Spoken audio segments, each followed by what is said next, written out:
Here we are. Sarah, can you hear me? I can hear you. Can you hear me? Okay. Yep. Okay. Thank you, Melissa. Ay, ¿dónde dejaste aquí? Ahí se escucha. ¿Me se ve ella? No, ya, no se ve. Okay. Do you want to just give me the, is that you laughing, Melissa?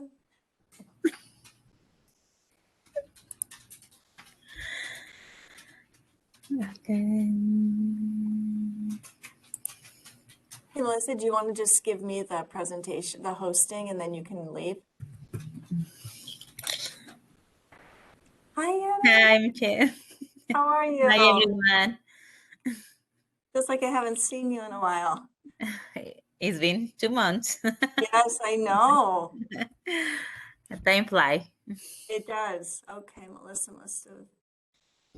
So we might have to hang here for a couple minutes. I did check in with people, and I do know that we have Cholwe and Corey and Liz coming. Rachel's here, Sarah's here, Janet's here. Steve is coming. So we will wait a couple more minutes here. Oh, okay, here, yeah. I know Michael and Alexis cannot come tonight, so that's too bad. And Liz might be a couple minutes late, so we won't wait for her, but hi, Steve.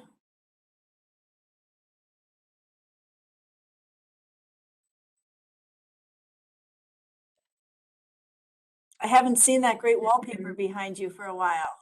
Because we've been able to meet in person. Yes. You have a beard. Yeah, I haven't I shaved like lately, it. so It lots has of been lake. a while. Yeah, lots of Lake of the Woods fishing.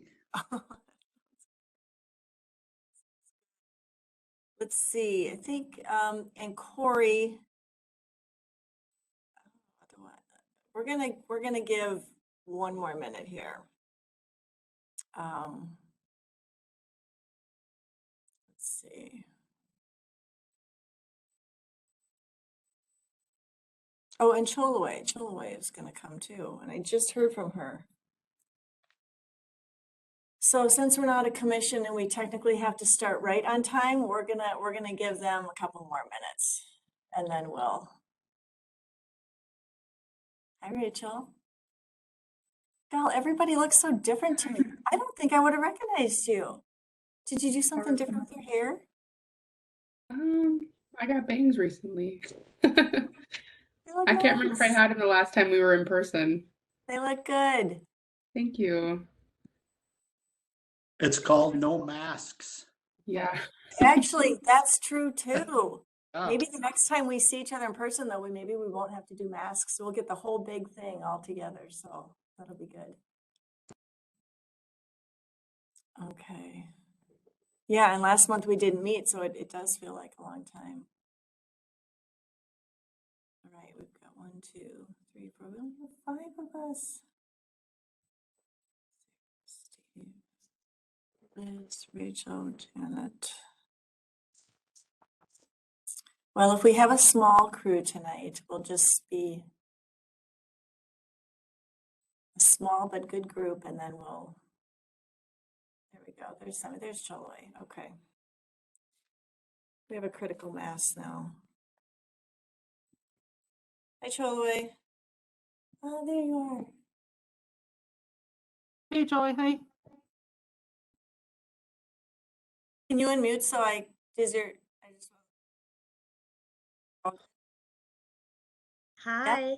okay, good. You can mute again. I just wanted to check, make sure everybody, we haven't done this virtual thing for a while together, so we're good. Okay.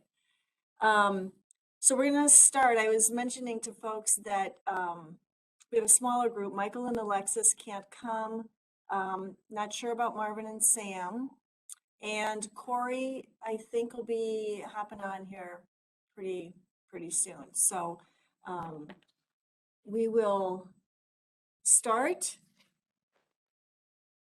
and we'll see where we go. So welcome everybody. This is meeting 19. Can you believe that? Maybe you can, but it's meeting 19 of this group. Holy cow. And let's do, as you know, it'll just feel weird if we don't do a check-in. So we're going to do again a 19th question, really short.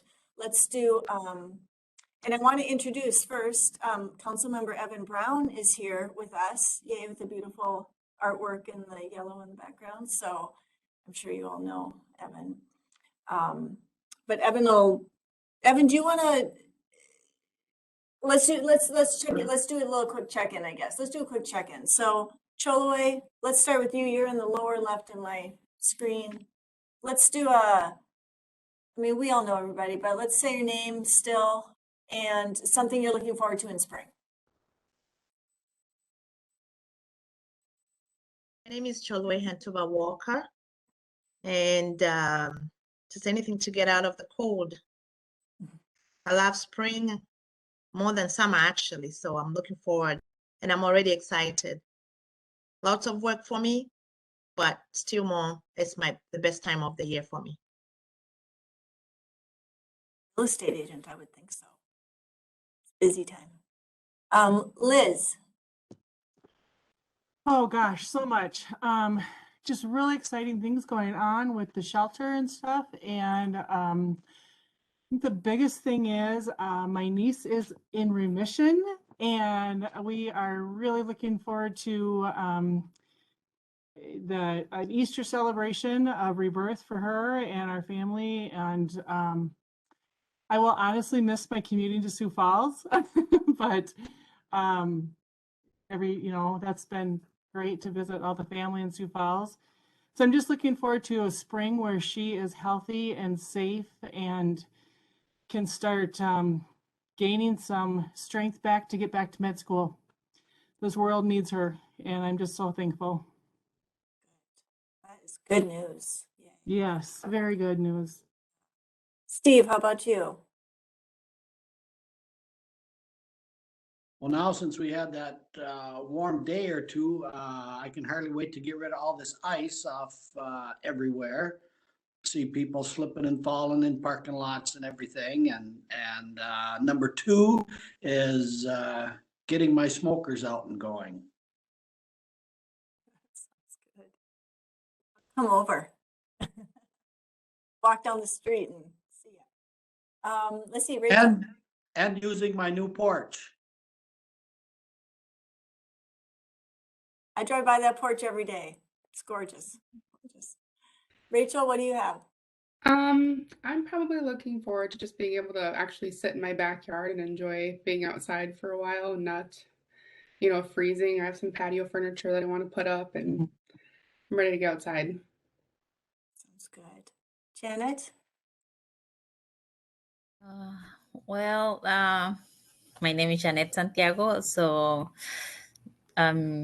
for this spring, I mean, mostly summer, I would like to get done with all this. My son is a senior this year, so we are in the middle of the, applications and all that kind of stuff. So yeah, I want to just get done with this and, enjoy the summer.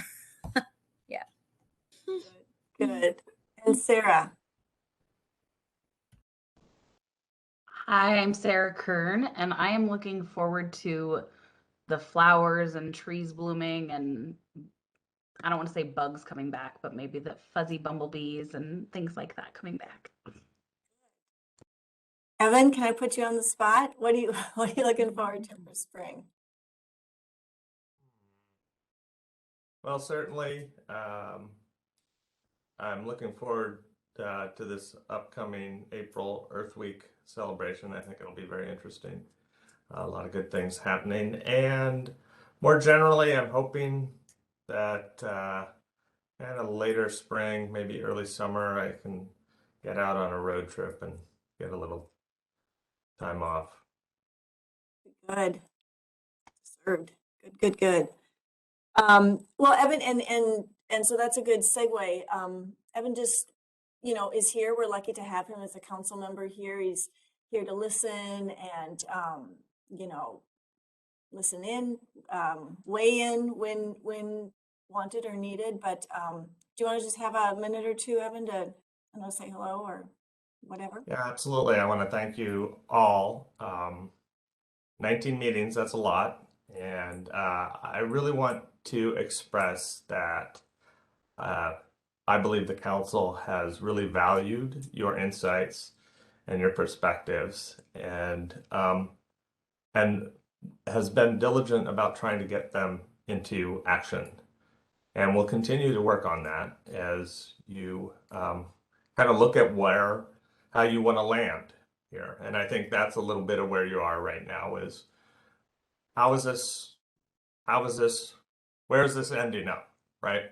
And how, and what goes on from there. So I think that those are questions that are in sort of your space right now.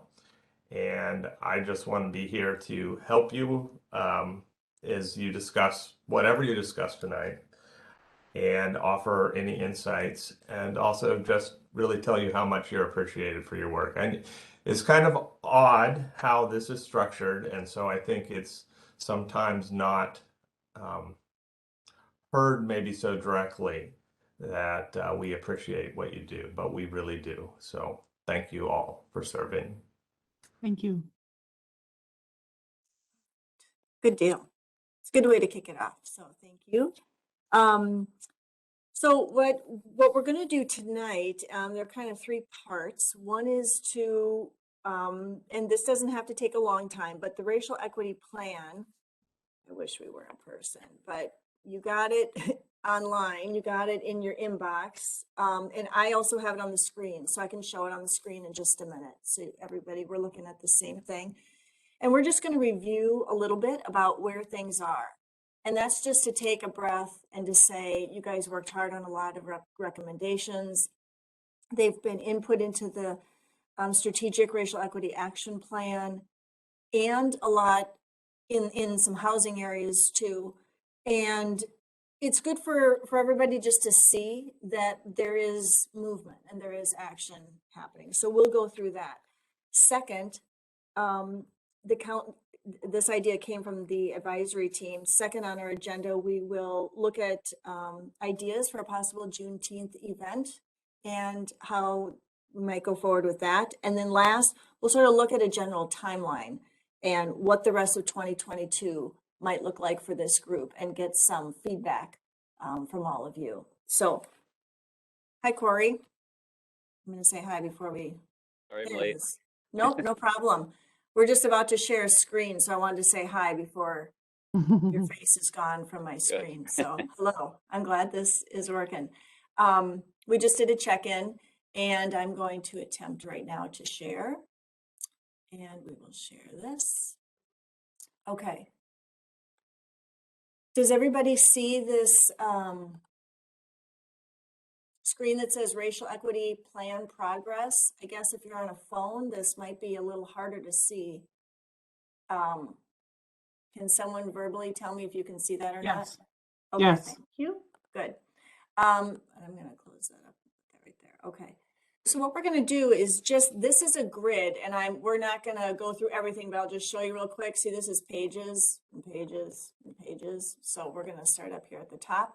But this is something that we have at the city that is really our grid that we focus on, making sure what the actions are, which are over here on the left, and every action that's identified in that racial equity plan is identified there.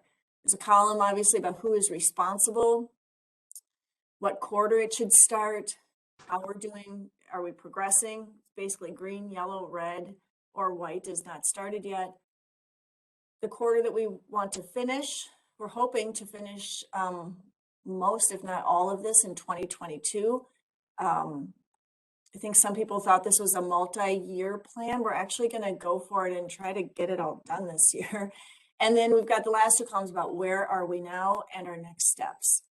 So there are just a few things that I was going to highlight, but as I scroll through here, if people had time to look at this in advance and you wanted to bring up something, please do. or mark it, and we can talk about it at the end too. So if there's something that you have a question on, or where is this in the process, basically don't raise your hand, but you can kind of shout out because I can't see all of you. So a couple of things I wanted to bring up is just the first one, this Human Rights Resource Connection pilot, that primarily came from the HRC, but that is something that is starting. I just a few days ago got the dedicated phone line and email. And this is something that, with the help of a human rights awareness campaign, we're hoping to really promote that starting May 15th.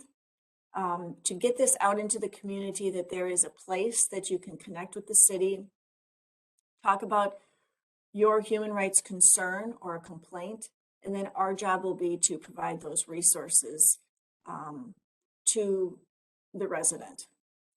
And then document that, so both the city council and the HRC get that documentation on a very regular basis so they can see the kinds of things that are happening in our community. I'm not going to go through every one in that much detail, but I did want to let people know about that. That was a really important one to folks, and it's the first one on the list. Does anyone have a question about that?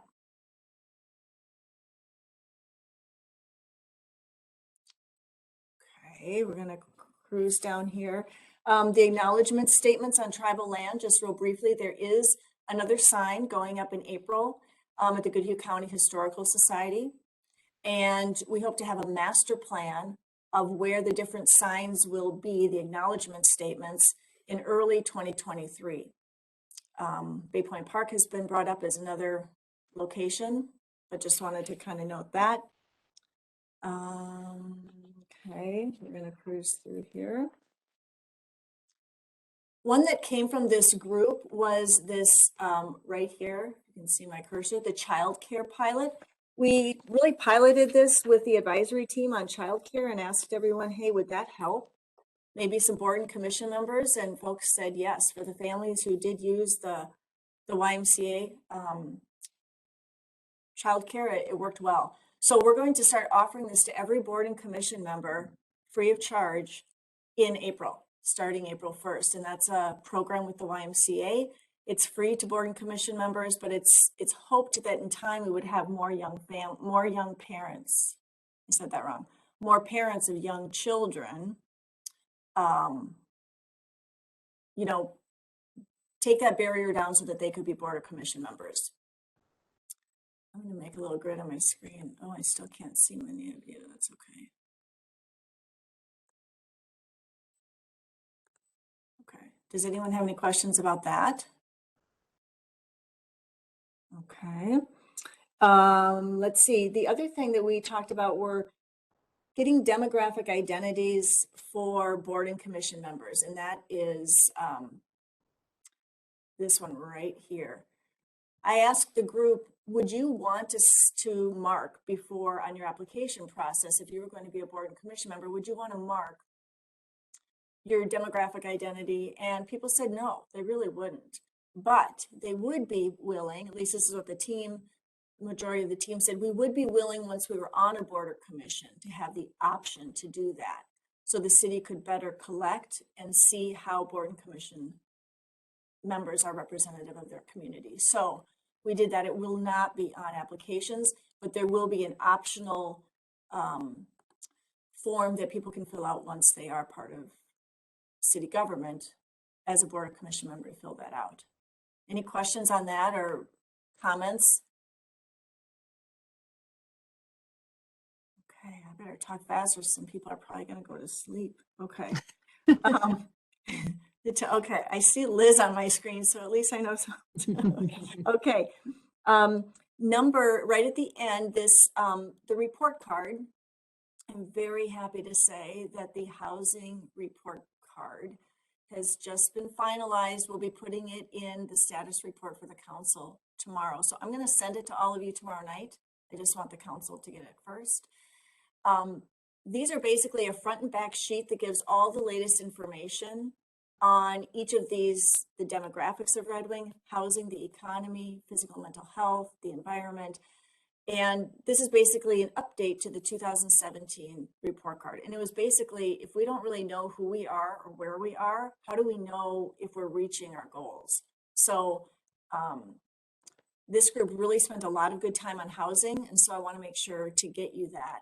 This really lays out how much housing we need and the kinds of housing we need.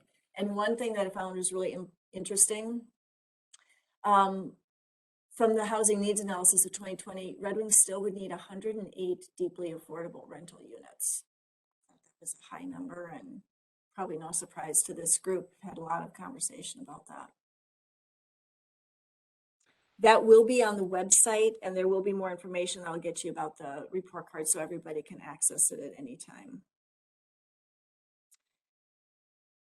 Let's see, 4B1 about reinvigorating the program where police officers connect with families and kids in parks and other locations. In April, the advisory team will meet with different department heads and talk about, good ways to get out into the community and neighborhoods and meet with families. And the police department is definitely going to be doing a lot of this spring and summer, but it'll also be a way for you to give detailed input into that. I'm also happy to report that after really years of our Spanish-speaking community asking for better service, that this will finally start happening. So we are going to be working, I'm talking with Hispanic Outreach and JR Language Translation Services. Anyway, what this group might want to know is just that the documents from the city will be translated in a more formal and regular way. And our website will be completely, with a click of a button on the very first homepage, you will be able to read it all in Spanish or whatever language you want. Right now, it is not easy to find. And so starting next week, that will be right on the homepage. There are just a number of different things that we're working with in every single department to make sure that the front desk people have better translation services and that written documents are translated. Does anyone have any questions on that? Okay. Let's see here. One thing that this group really talked about, and I remember Sam especially bringing this up at a meeting, and everybody really agreed, was the idea that the city has to be accountable. And, words are great, but how are we accountable to all the things that we say that we're going to do? And so this, right at the bottom, this 5A2, charge each board and commission to plan its own action steps and then report to the council on how they did. And so both the board and commissions and each department down here, right here, each department is doing that. So the departments have all put together their equity goals, and they will be presenting that to the council in April. The boards and commissions will be reporting in June. And I remember this group saying, well, that's great and everything, except how are you actually going to make staff accountable?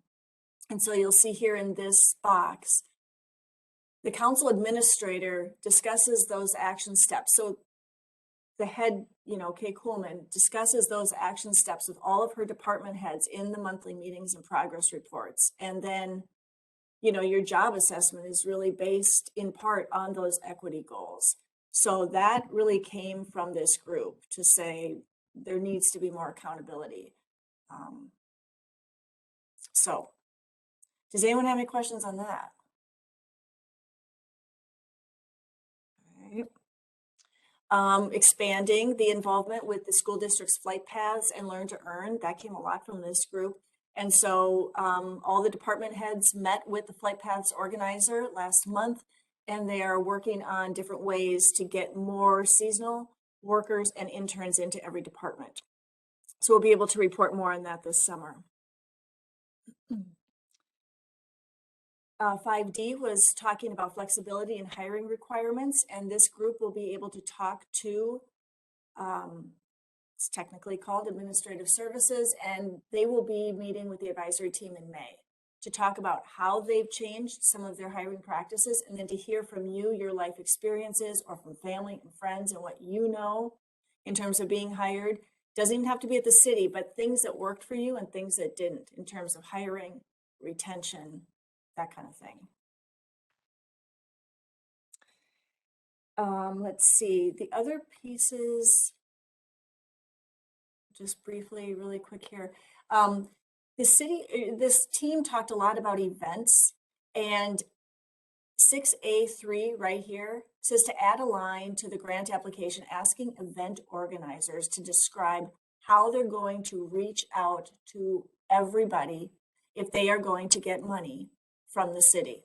So if you are writing and saying, you know, whether it's River City Days or a very small event, if you're asking for any bit of funding from the city, this is something where you will have to show the city ahead of time that you are reaching out to all communities in Red Wing. Let's see here. Oh, this group really talked about creating a Michelle? Oh, yep. I have a question on that one. How are we gonna kind of like, how will they know that we've reached everybody? Like, Very are we good. going to define who those, so they're not missing anybody? Are we gonna, because when you say, well, you have to reach everybody, that's, I agree it Yeah. needs to be done, but I also think it's really vague and it's putting a lot of pressure on them to like know everybody to reach. And for us to come back and go, well, you didn't reach this person. I mean, how do they know? That's a really good point. Let's, because So can we create a list and say, these are the, you know, you need to contact, or what? I mean, I'm stopping here for a minute. Does anybody have ideas on that? What we're saying is, you know, we're asking people, let's say that you're going to do a small, let's say that you are, I don't know, you're the Girl Scouts or something, and you're going to do something on the lawn of the Sheldon. I'm just making this up. But you want $500 from the city. You know, if you're going to do your own thing for your church in Caldwell Park and you're not going to use any city funds, you can do whatever you want. But let's say that you are a group and you're asking for $500, but we're saying we really want to make sure that as a community, the city is providing funds, that all communities in Red Wing, that you're at least making an effort to get that word out. And I hear what Liz is saying. What kind of tool do we give them? Is this a sheet or something that we might, or could we create a listserv email that says this is the email, and like all the different heads of the agencies that for communities, you know, you send this email, CC like you, Michelle, or you know, this group or something, so we know it went out.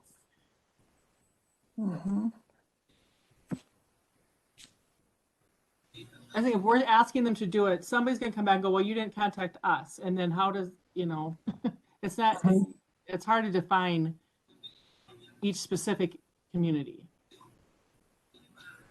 I think that's really perceptive, Liz. I think, you know, one of the things we do on the POP in general is have a kind of review by each department, and we could have some, additionally on those POP applications, we could have some contacts that need to be reached directly, Hispanic outreach. I'm just picking them because they're huge and they're large and obvious right now. Right.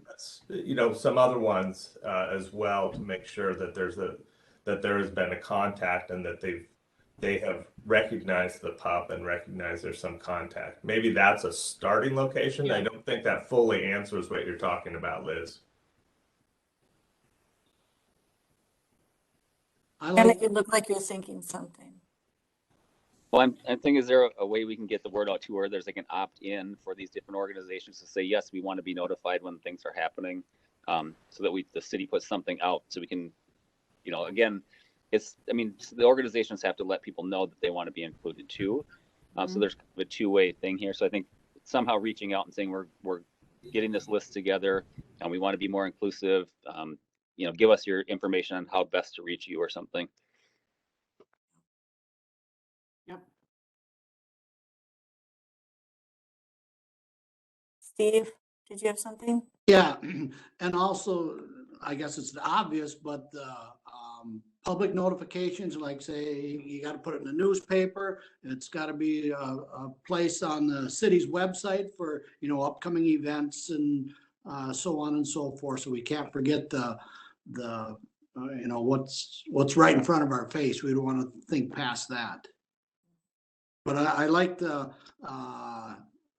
email thing about all the different committees and organizations and stuff around the city, that whoever is their in charge person, send that out to them and have them forward it to their members, however they do that, and do with what they want, but just to make sure they're notified. I would just make sure that whatever the end requirement is, that it's accessible and equitable to everyone. That if you start requiring something in the newspaper or anything that costs money, then we've taken the ability for all folks to access this resource. So just making sure that we're not putting something in to increase equity and have the opposite result. Are public notices free in the paper? Yeah, like those kinds of public notices, the calendar events and things like that. But I also hear, Sarah, are you also saying, Sarah, price wise, but also complicated wise? Like if we make something so just bogged down, people are going to say that's, I'm not even going to try, maybe. Okay. Yes. It makes me think about talking to other nonprofits of trying to get money and how you have to sell yourself so hard when you know the work you're doing is important and doing good in the community. But the amount of effort that you have to put into doing good is just more than probably necessary a lot of the times. So just making things accessible. Or do we say, please write up something and we send it out in the listserv? I mean, we own that listserv. It's just as easy to send it out than asking the person who's hosting it to send it out. They give you the information. That's a good idea. Yep. Which is going to be part of the grant application anyway, just in a condensed version, the highlights of what it is.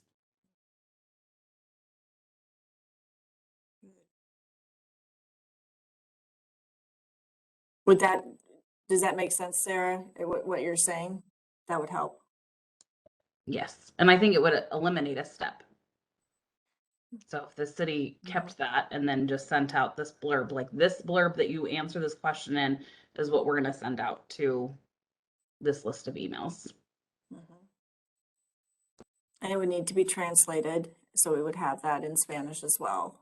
And we would do that on our end. Okay, good. Anything else on that? Okay. So we'll just quickly, here we go. Good, good, good, good. That helps a lot.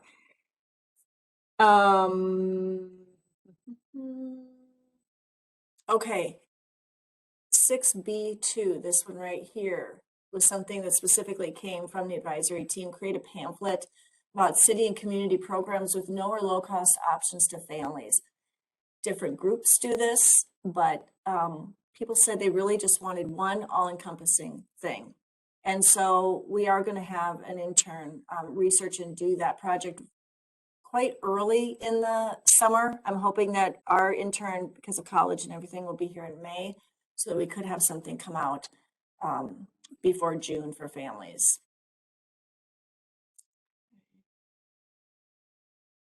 Okay. Is that kind of like a community resource pamphlet then? Is that?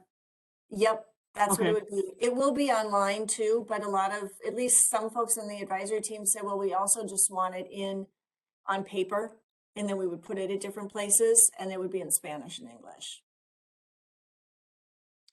It will change every year, but we're gonna try it out and see if people use it and find it helpful.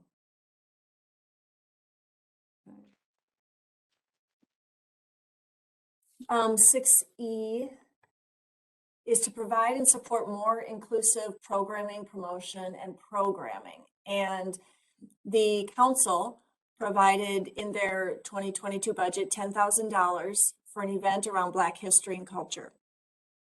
And it doesn't all have to go to one event.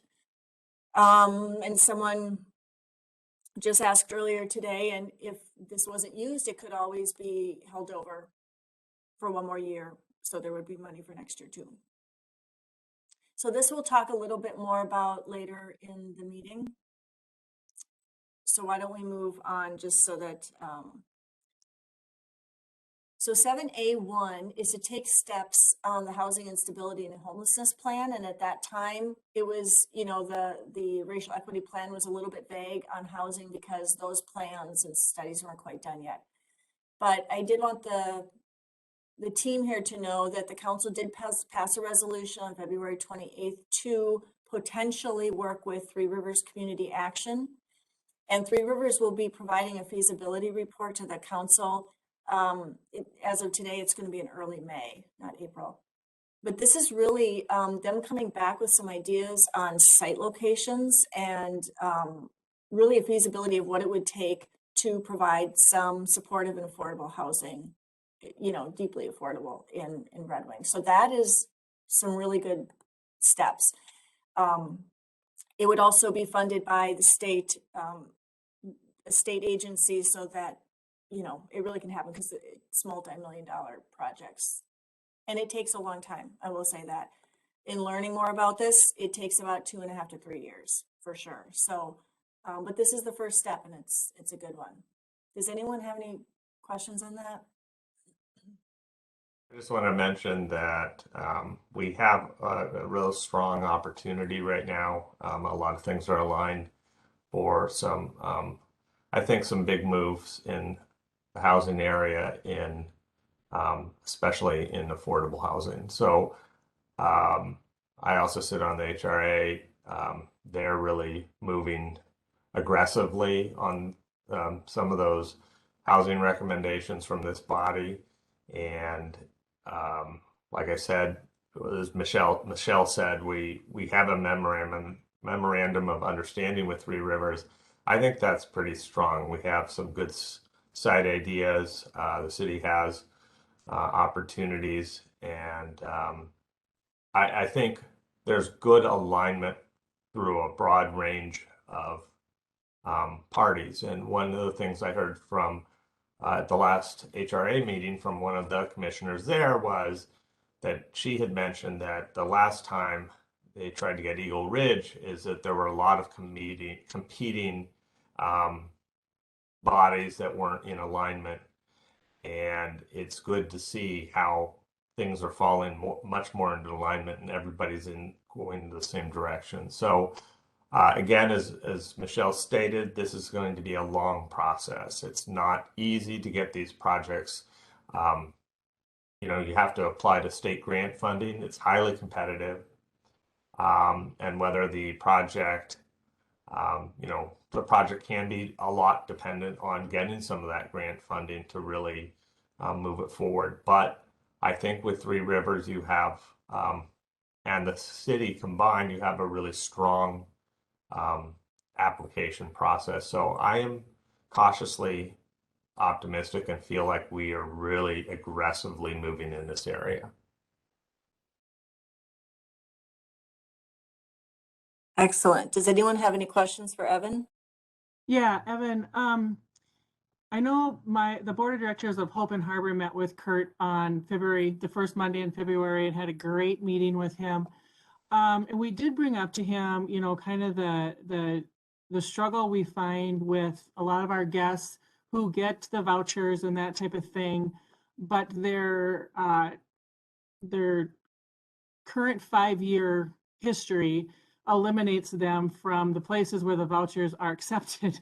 So it's kind of a, you know, it's just this constant battle. They get the voucher and then they can't get into the places that accept the voucher. So we had a really good discussion with Kurt on really looking at some of those disqualifying factors and seeing what we can work around. And he was very receptive to that. Has that been a part of any of the discussion at all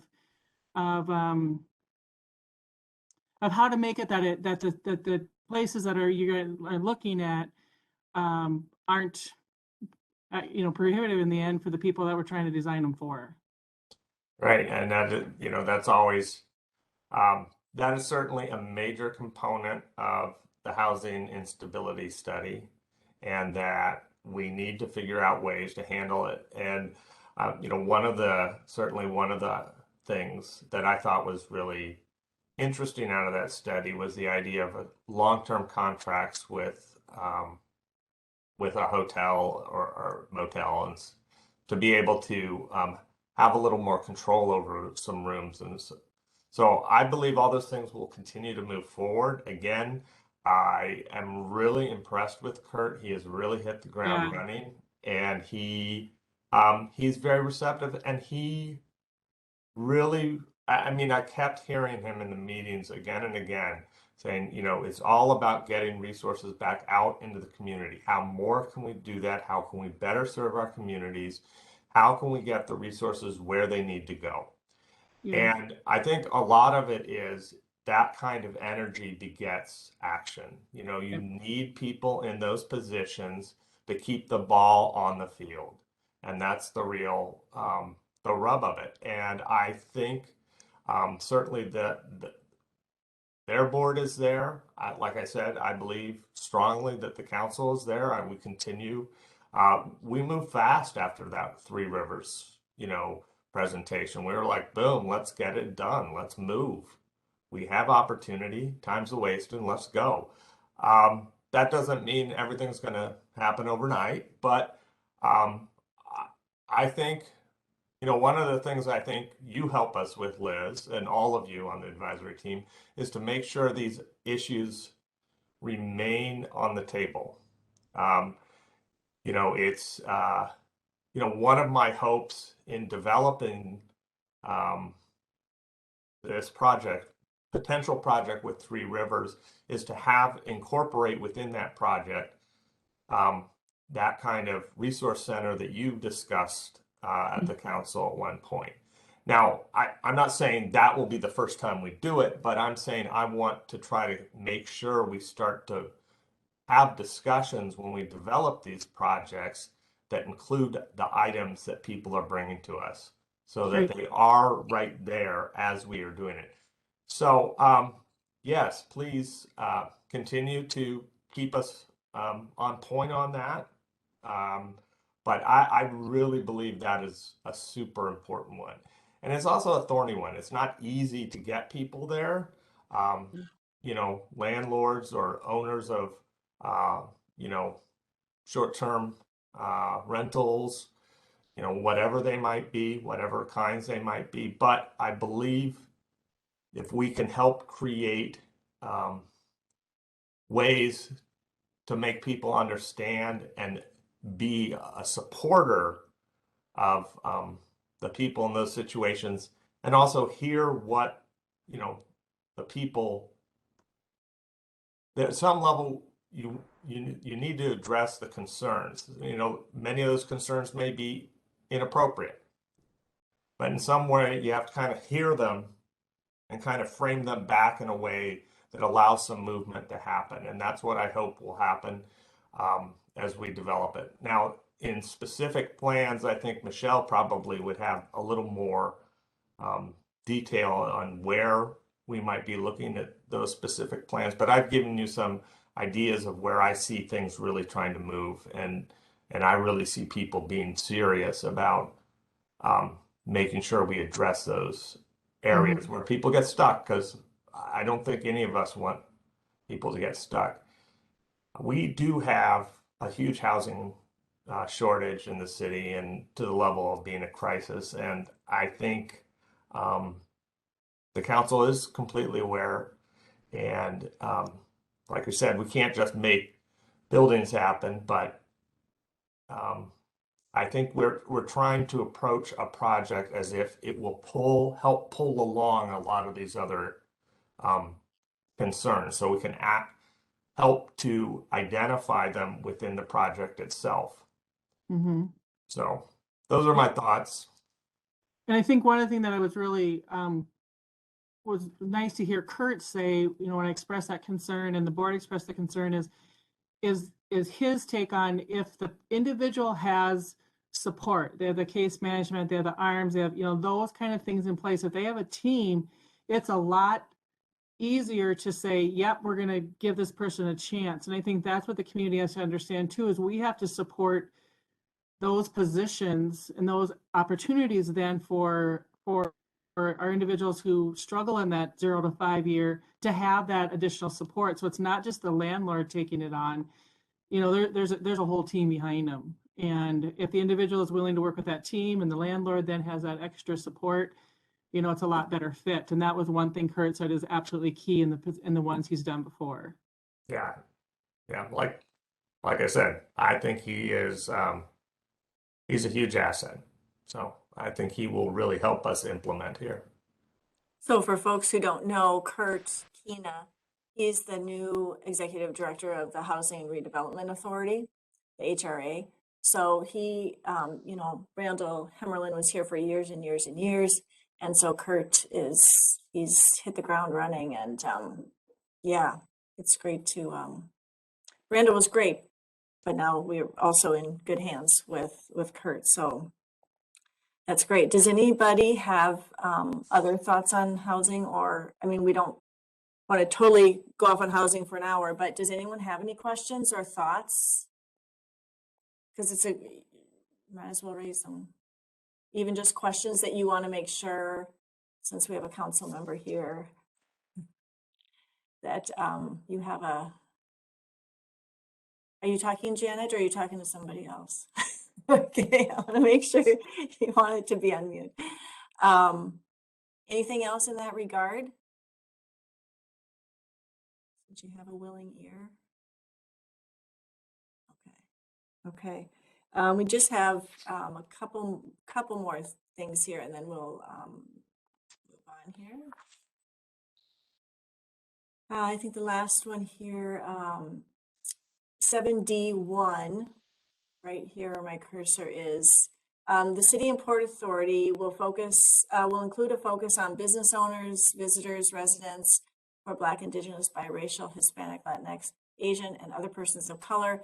Potentially include grant opportunities and other resources. And so right now the port and other folks are reviewing their work plan and strategic plan and budget and looking at different possibilities. So I just wanted this group to know that that was heard, and you know, there are some things that are being really looked at. So again, this plan is meant not to just make City of Red Wing government better internally, but to also make residents' lives better. And it will not completely change everything, of course, in a year. But once these things are done, then there will be new things that have to happen. But I just wanted to point that one out. Does anyone have any questions on that?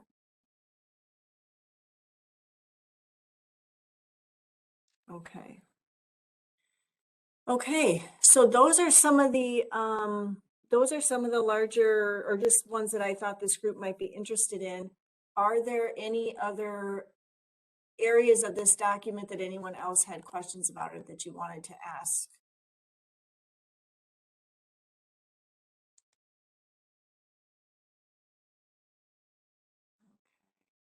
Okay. And if you do, or if you think about it tonight or tomorrow or in your sleep, email me, and then I can email out the answer to everybody. Because if you are wondering about it, or if you see something on that grid that you either want to know more about, or, you know, help with, or do something, let me know. Okay, any other questions? We'll move off of the Strategic Racial Equity Action Plan, unless anybody has any other thoughts on it.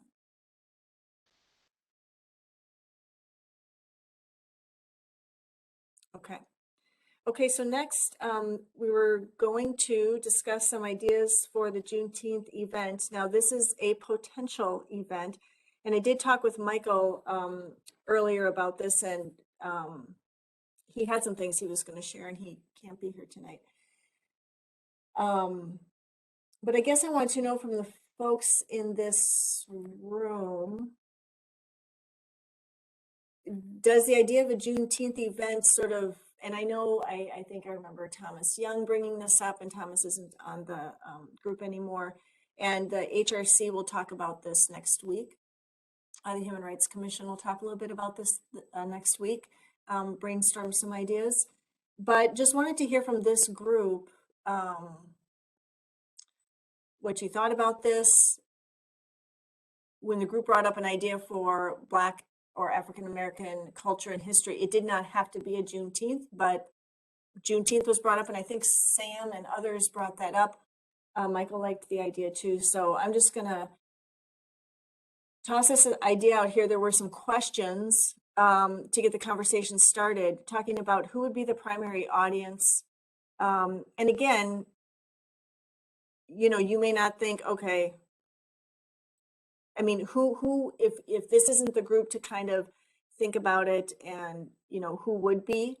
Do people have ideas for reaching out to folks? What would success look like to you?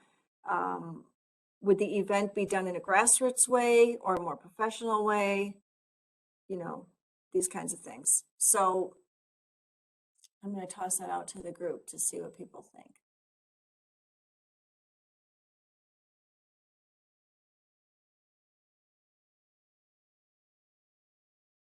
Is this something that maybe downtown Red Wing would be interested in heading or taking on?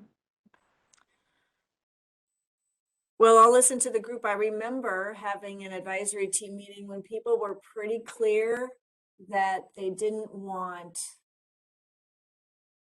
you know, governmenty or organization-y type of, you know, white people organizing this was really the feedback. And I know we had a group, some of you are nodding your heads, you might remember that we were in the smaller room at Ignite that time.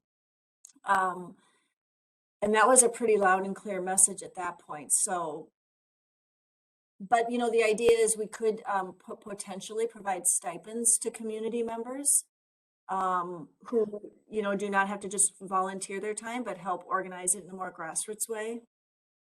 Cholwe, are you unmuting? Yeah. No, I mean, for good. I was going to say, what is your thought? I was just agreeing with you. I said yes, and did we start on who should be organizing this? That's the question. Yeah, I'm thinking, well, isn't there? I'm hoping that the community has enough people, you know, with help to do this, because I think we want to make it ours, Red Wing, you know? I mean, it's not really ours, but we can make this ours the way we feel fit our community, you know? Would you do that? I think that's what I mean, and I kept on thinking, okay, who would be doing this? I think, I don't know, grassroots. I don't know if this is what we need, something professionally done. I think it could be maybe volunteers who can come together to say, how would it look like, right? I think the first questions, I think that question maybe could come also at the end. I think in the first place is, who is our audience? I think once we kind of talk about that, we talk about the activities, we talk about when then at the end we'll be able to say, okay, since it's going to be this small in a hall, well, volunteers can do it in the community. Or it's going to be a huge thing, maybe we should invite other people who can support us while we do it. Or we can hand it over to somebody else. I think it would depend on once we answer the questions from the top. I'm just thinking. Yep. And so are you thinking, Cholwe, like to get a community committee, you know, a small committee of, or big, whatever, but a group of people together who are really focused on this event, and they come together for this event. And because it's going to happen very quickly, because June 19th is, it doesn't look like it outside, but it's around the corner. Yeah, I'm hoping that there are enough people, there's enough people in the community who would like to take up this and actually start working on it right away, because we've been saying we need something. There is something right now, which we don't have to try and we put it together, but it's June, you know, 10th. Mhm. It's there already. So we can just get ideas on what can we do. And we have enough people in the community who can say, let's do this. Okay. In the way we're gonna like it as a community. Mhm. Right. Good. Okay, that sounds good. Can I put you on that committee, Chalaway? Oh, Are you sure, volunteering or definitely, not? actually. I'm putting you I on the am. spot. I don't want to do that. Now I'm just thinking, I think people will be excited too. This is something different. People have been hungry, about this. And so I think it might take off. I think maybe a few people would like to be part of it. Maybe if we feel like it's too big next year, maybe we can transition to somebody else, but with a little bit of help, I think we can do this. Okay, great. So would your suggestion be is to maybe take these questions and really take these to a community committee, rather than this group right here, but really get to that committee of people No, who are no, going no, to be no. Well, that's okay. No, I think we can, I don't know how the group feels, but I feel like we can talk about it. We can throw around ideas. We can answer these questions. I think every one of us here may have something to say about this. And then that team could maybe borrow from what we're going to talk about. Unless it's this team who wants to do it, but I don't think there's anything wrong with just talking about it. The way you phrase the questions, maybe people can jump in and say what they think. Just ideas. Okay. Just ideas. Good. So that's a good idea to get a committee of folks together, but for our time tonight, yeah, let's have a conversation about it. Do people have thoughts on who the primary audience would be? And again, this came from, it was a pretty frank conversation at the advisory team where, who's the audience? Do we want to really welcome, I mean, it can be all of the above, but I think the conversation was, is the primary reason to create a safe and welcoming space for Black families, Black kids, people who want and who may not, because we've heard from advisory team members here, a lot of folks don't want to come out into the community a lot of times. So is it that? Is it to everybody? You may not get Black families to come out. You may, but that was the conversation of, and I know Thomas was, well, I think it was Thomas, but maybe others were pretty frank about that. So I'll just toss that out there.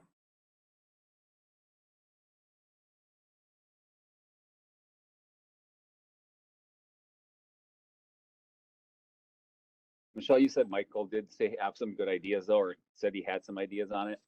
Mm-hmm. Okay. Yeah, I mean, Michael was thinking to really focus on Black families. I don't want to speak for him, but I mean, that was one of his thoughts that, we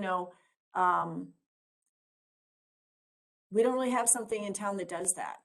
And so it's not that you would say no to everybody. It's just that who's the primary audience, that what does success look like? Having families come out and really feel safe and supported and have fun, and just that's kind of what he was talking about. Yeah. Mhm.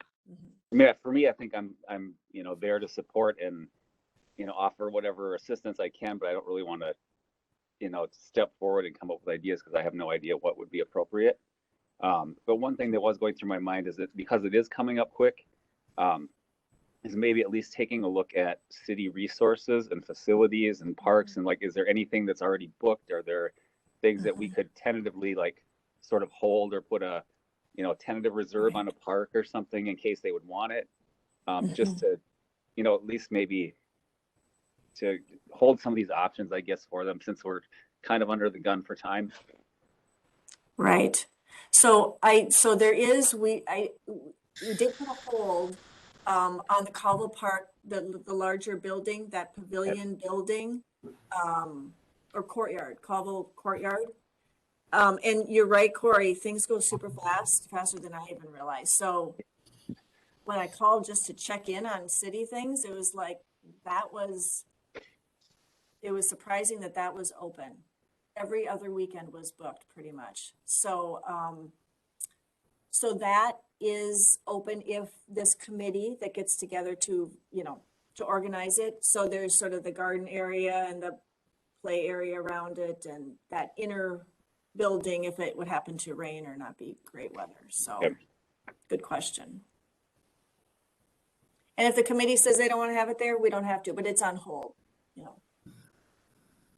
Again, to kind of maybe address a little bit of your thoughts there, Corey. Again, I don't want to, I don't know how many resources are needed in some ways, but I will mention that the Port Authority did just approve a grant program with Downtown Main Street for first-time events. And it may be, and then they have money for the event to be able to, and then they also help them with things that events need, if they need insurance or any other issues. So they can help. So a committee could make an application to Downtown Main Street to help them with the kind of mechanics of the event, and then they could focus on the event itself. So I just mentioned that as a possibility. I don't know when exactly that program will get fully stood up yet. So I think it is worth, Michelle, maybe a quick check-in on that to find out where they would think it would be. But it would be a real resource to get some, maybe some dollars and some kind of technical assistance if that was needed. If it's not needed, then if it's, a smaller kind of feels more like a family picnic event, then that's, this year or whatever, that's, maybe they don't need all that. So just throw that idea out. I know Michael mentioned an artist.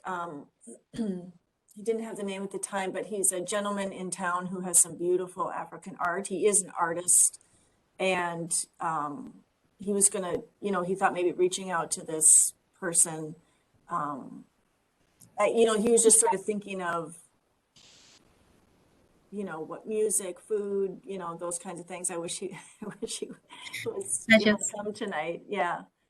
Yeah, I just, make it little point. I mean, I've been, participating in the Heritage Month for a couple of years with Hispanic Outreach. So, yeah, we usually, on the first year, we usually do a plan that what we want, the community know about us.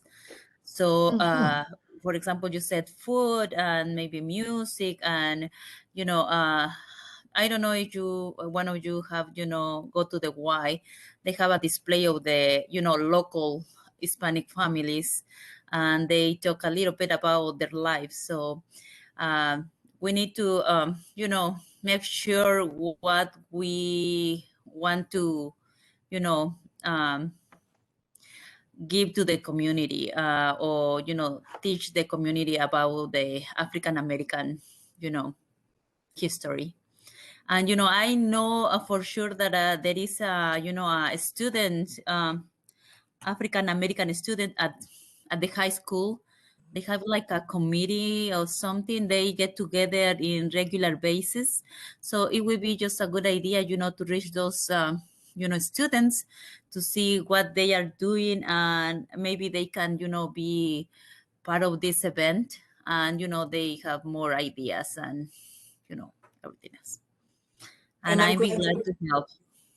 I'm glad you brought that up, Janet, because Michael, I forgot about that.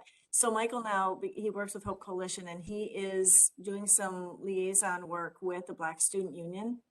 And he was going to, and so he was going to go to their next meeting, as my understanding, and talk to them about, would some of the kids like to be, part of it. Yeah. Yeah. I also think, what Janet said is correct. I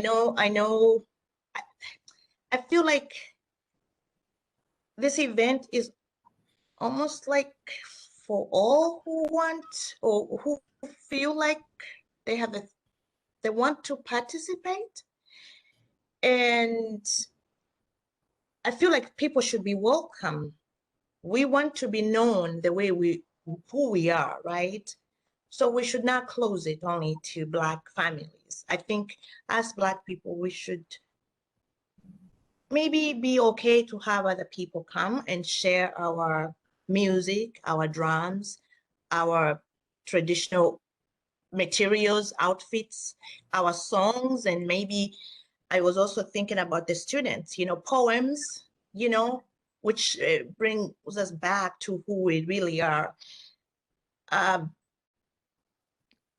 Maybe a speaker as, face paintings, which are totally the background of probably the history from back, those slaves, where they came from.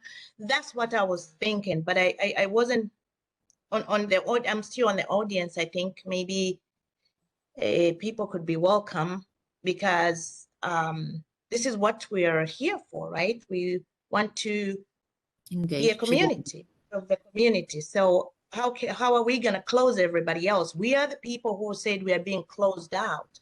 So I don't know if we should just make it like that.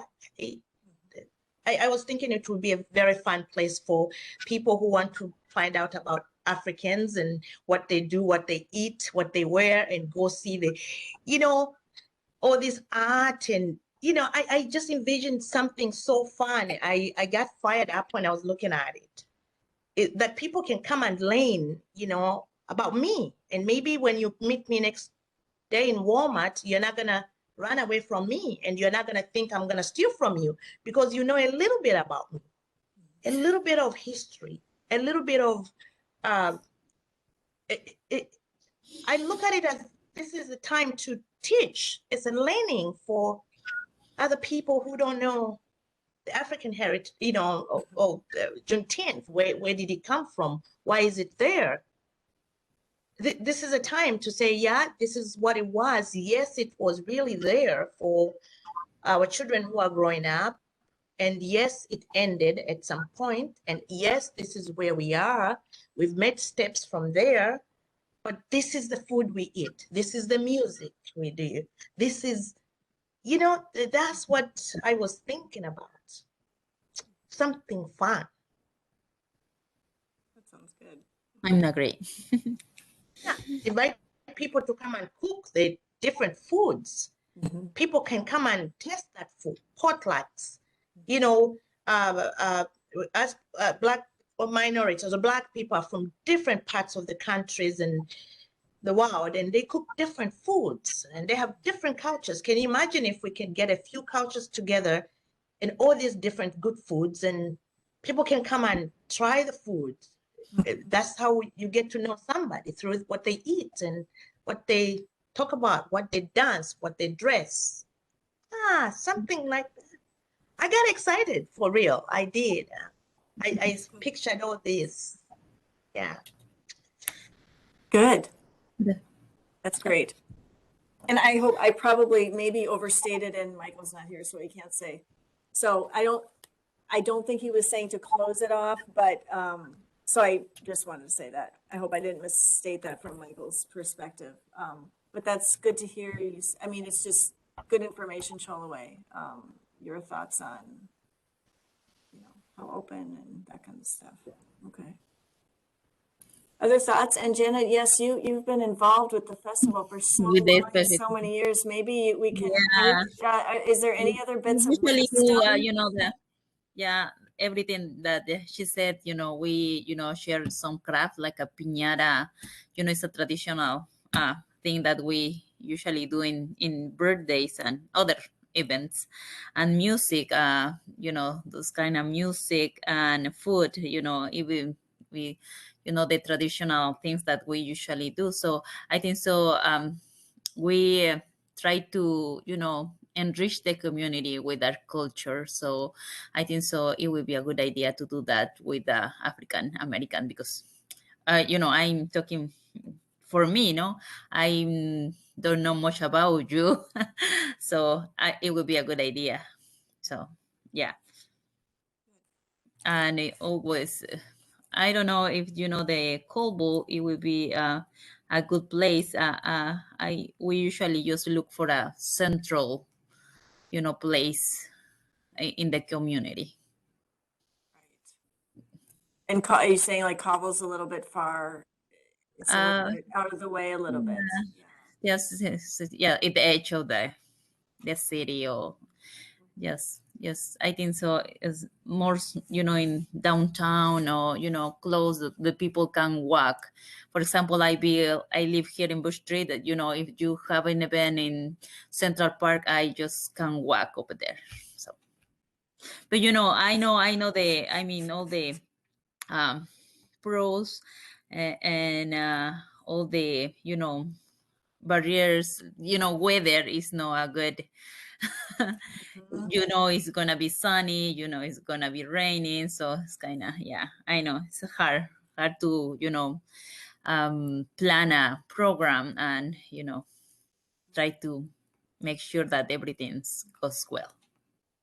But I'll be glad to help if if there is anything I can do. Yeah. And I'll check with the, speaking of location, with the Cobble Courtyard. I'm just thinking in my head, I think that has more, if we can talk with other people who are organizing it too, but I think that has more electricity. So if we're doing, not like food trucks, but more homemade things that are brought there that might need to be plugged in, maybe the pavilion is a better place. But like you said, Janet, all of those green spaces in downtown areas would be great too. So. Yeah, Central we Park just has look quite a for few. those. So just we want to just make a list that we want to do it. If it's gonna be food, it's gonna be just music and whatever you want to do, and the artist is a good idea to bring to the event. Doesn't Central Park have quite a few electrical hookups too, though? I think so. They have just 2 electrical things in the middle of the park, just 2, and in the stage. I'm not sure. Yeah. Hispanic Garden usually do the event in the Central Park. Usually, yeah. I mean, I know they bring things to Bay Point Park for River City Days and all of that electricity that's needed. So, I mean, I guess there are options. I just don't know what a big deal that is. So we'd have to check, but that's, yeah. Okay. Food, music, art. Is there anything else that people, Cholaway, you mentioned fabrics and any other big things that people would, not specifics, but just general things?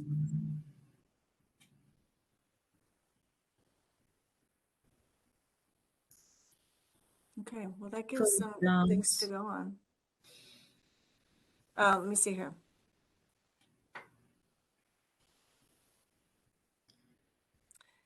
When you're talking about what would success look like to you, and I know Cholaway seemed like you spoke to this already, but when you think about this event, what would success look like to you? For a first year, what would success look like, or what would that feel like to you? What would success be? The first one, if most of all the Black people or African Americans, if they can come out at that time, for me to see those families together and to see them actually out there with their children, I think that would be number one. That would be great, because Michelle, as you mentioned, that we spoke about this, where people are not free to come out. If they can be free at this time, if they can hear me and be free, that we can do this together and they can try this. The thing is, they don't come out because they think it's the usual thing, like, why should I go, So I think we need to send the word that this is us. Let's come out and do this so that we can be who we are. So if I can see a lot of family members, that would be great. If children, young people who are learning, who want to know the history, who are not sure where am I from? Who am I? Where did I come from? If they can show up, that would be great too. Because those are the people who will be sitting in our chairs next year to talk about this. Hopefully the topics will be different at that level, but I think it begins from these things, these community things. And if we have a lot of other people who want to come and talk to us to say, all right, how does it feel to be Black? I mean, not exactly like that. I mean, like, just come to know me, come and know my food, come and see what I wear. Why do I have a bigger stick in my nose? Culture, just all those things, different backgrounds, just coming to understand, to learn. I think that would be great on my end because I feel like people really want to get to know me. And it starts from there. It's a communication starter, Good. Okay, good. Anybody else have anything they want to add about what would success look like?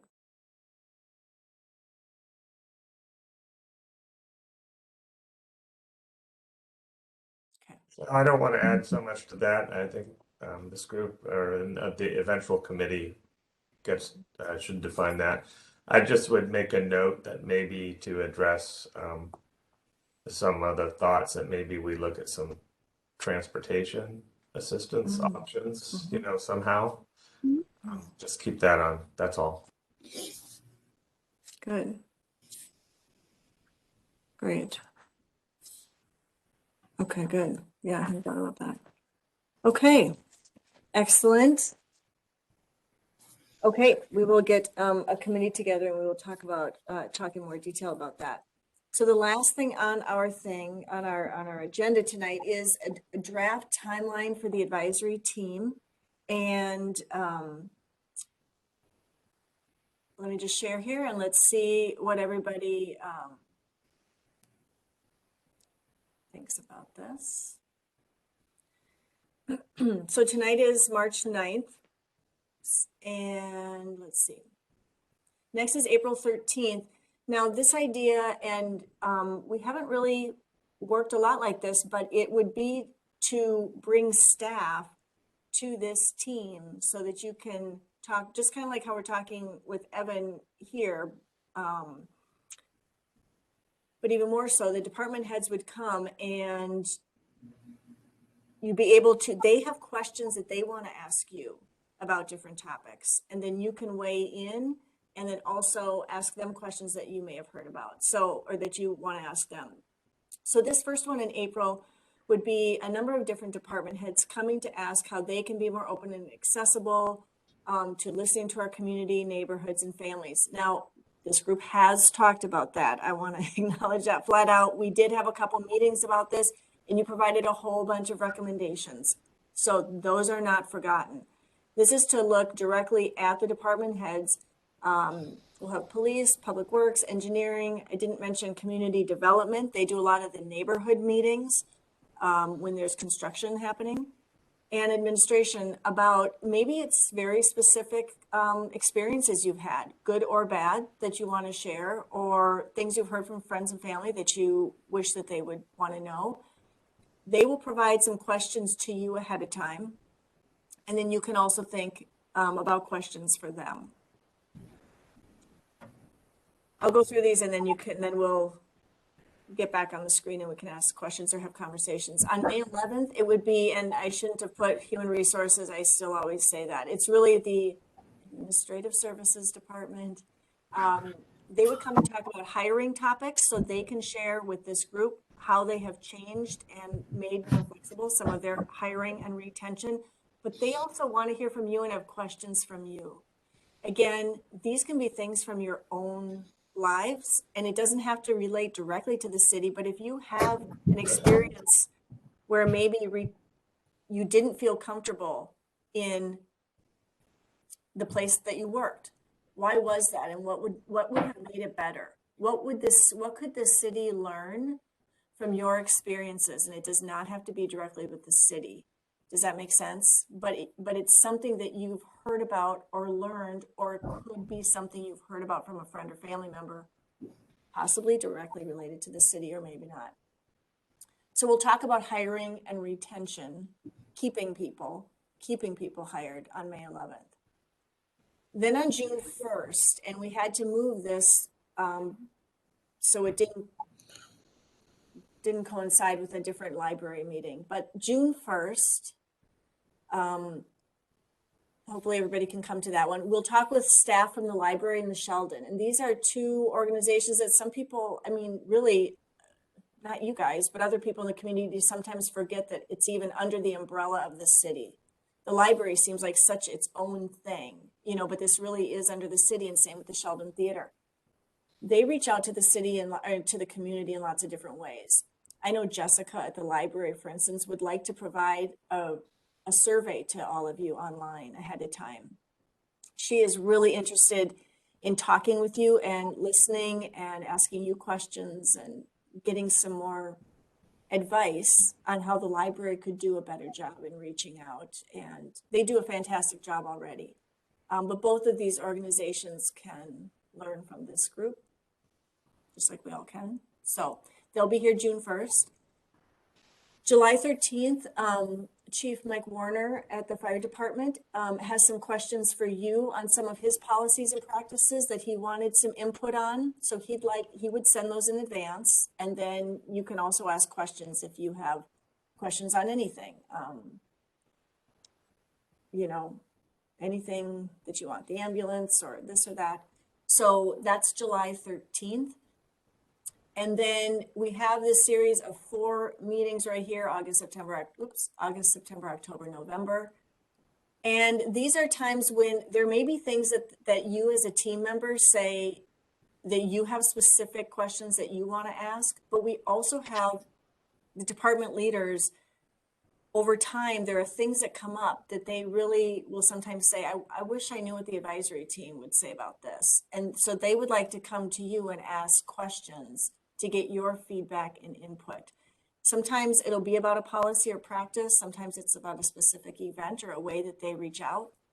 And then December 14th, we would review progress, discuss next steps, and then hopefully celebrate a little bit, because by then it will have been, I don't even know, meeting like 26 or something. So we definitely need to celebrate then. So I'll show this one more time and then we can look. So April 13th, the department heads would be coming, and we'll be at the Community Development Department. We'll be talking hiring in May.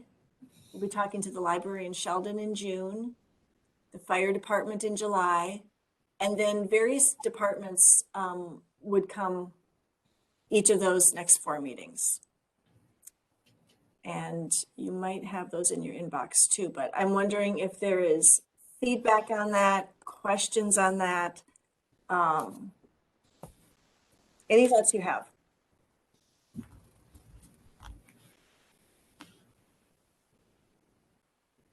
I think those could be really productive meetings. Actually, it's nice to get a kind of a cross section of all departments. I think it'll be a good thing this year to just see where everybody's at and how we can improve things. So I think it's good. And I was excited too. I noticed that the Sheldon is doing rush tickets now. So I don't know if that was the result of our conversations a couple months ago, but it's like, hopefully they're filling up more seats and giving more people an opportunity to get in there and enjoy the entertainment. So that was definitely shared. good. That was a couple of meetings of shared information. So yeah, it's been nice to see those little posts pop up, and hopefully more people are getting a chance to participate. And that'll be good actually to talk with Jeff Larson at that time, and maybe he can bring some stats to us, you know, to see. Yeah.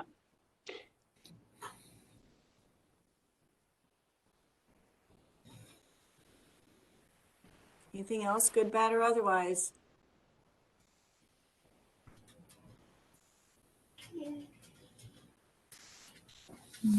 Estoy pensando. Does everybody feel like they can stay on the team for 2022? Or are there, does everyone feel, I'm putting people on the spot? If you don't, I'm hoping that you would email me this week, but I'm kind of hoping you don't email me because I'm hoping that you will stay on. We need everybody to stick it out. And I do think it'll be really good to have staff, you know, directly in front end. We'll even be in small groups. It won't always be in a big group, and we'll be face to face. We won't be on these, I think, we won't be on these Hollywood squares anymore. So,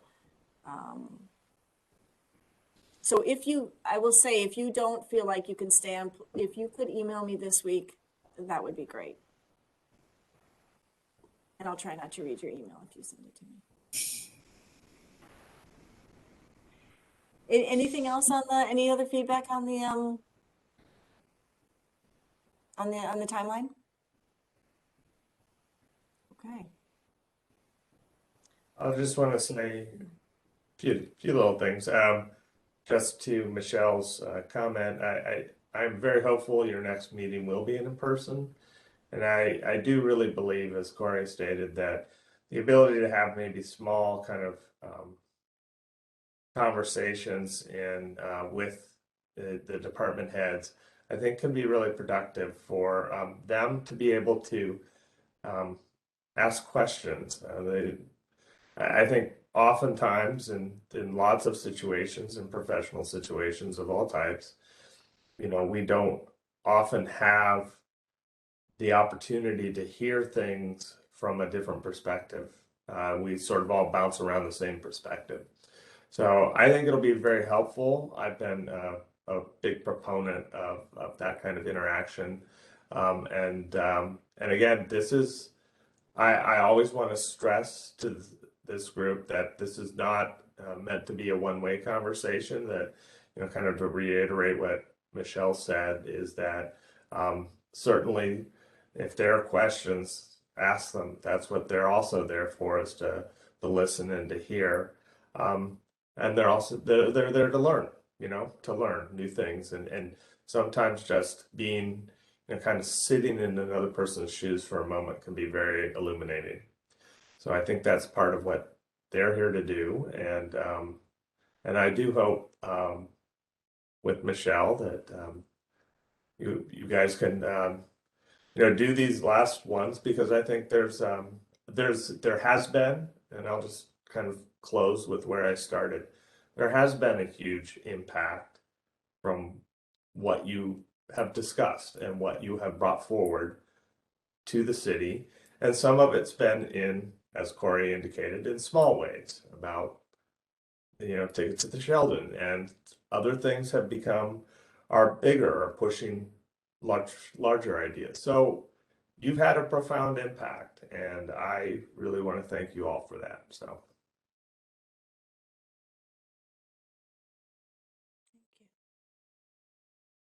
Okay, so that is a good way to this is a record. We're getting done in 90 minutes.